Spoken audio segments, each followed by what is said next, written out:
পথে পৌঁছে যায়। চলো বৃন্দাবন কি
ফাটাফাটি, অপূর্ব অপূর্ব।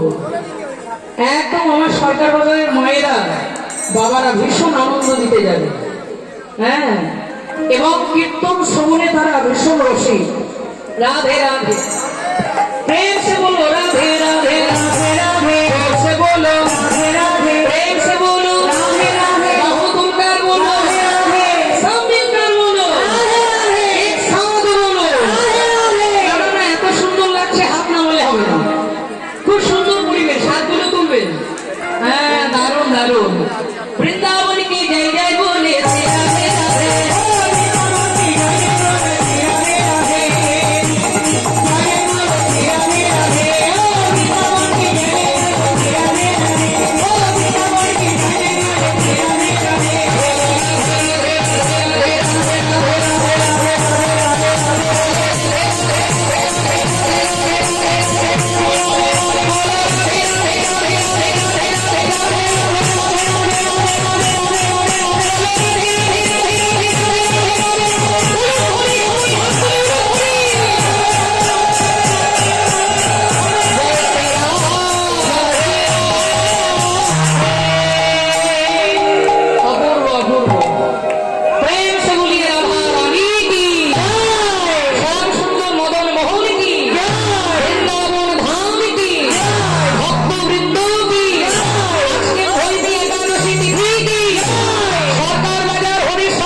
রাধে, রাধে রাধে।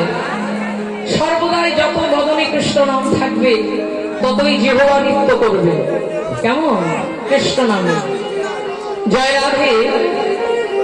আজকে শুভ একাদশী তিথি, বেশি বেশি করে আজকে হরিনাম জপ করতে হয়, কৃষ্ণ নাম করতে হয়। আর আজকের দিনে আপনারা গোবিন্দ সেবায় যত দান করবেন আপনাদের মঙ্গল হবে। মালদা জেলায় গেলে এই একাদশীর দিনে দেখি মায়েরা বাবারা বাড়ি থেকে কত রকমের ফল বস্ত্র সব গোবিন্দ সেবায় আর মানে দক্ষিণা যে যত করে দান করে আজকের দিনে। এটা ওইদিকে এত সুন্দর প্রচলন, খুব ভক্তিময় মানে মালদা জেলা গৌর ভক্তের দেশ। সত্যি সেখানে অনুরাগী ভক্ত, কারণ ওইখানে বৃন্দাবনী মাঠ বলে যে একটা হরিবাসর আছে, ওই বৃন্দাবনী মাঠে বিরাট বড় একটা বৃন্দাবনী নামক একটা আম গাছ, একটা আম হতো, ওই নামেই নাম। আর সেই আম বৃক্ষর নিচে আমার স্বয়ং মহাপ্রভু রূপ গোস্বামী পাদ, সনাতন গোস্বামী পাদকে কৃপা করতে গিয়েছিলেন। কৃপা করতে গিয়ে মহাপ্রভু ওই বৃন্দাবনী তলায় 2 ঘন্টা 26 মিনিট বিশ্রাম করেছিলেন। মহাপ্রভুর কৃপাবর্ষিত জায়গা, তাই গৌর ভক্তের দেশ, ভক্ত এত অনুরাগী নেতাই গৌর। তাই আজকের দিনে আপনারাও এত সুন্দর বিগ্রহ দেখলে মন প্রাণ জুড়িয়ে যায়। আপনারা প্রাণ ভরে মন প্রাণ উজাড় করে সবাই গোবিন্দ সেবা দেবেন। ওমা, এই দান এই সেবা আপনার তোলা থাকবে। তবে আপনারা আমার কথায় কেউ কষ্ট পাবেন না, 1 টাকা 2 টাকা দেবেন না। কারণ সত্যি কথা কি জানো মা, আমাদের নবদ্বীপে যে বৈষ্ণবরা আসে মানে মাধুকরী করতে, ওই 1 টাকা 2 টাকা কেন 10 টাকা দিলেও তারা নিতে চায় না। কারণ সবকিছুর পরিবর্তন হয়েছে, সবকিছুর দাম বেড়ে গেছে। তাই গোবিন্দ সেবার জন্য আমাদের একটু ভাব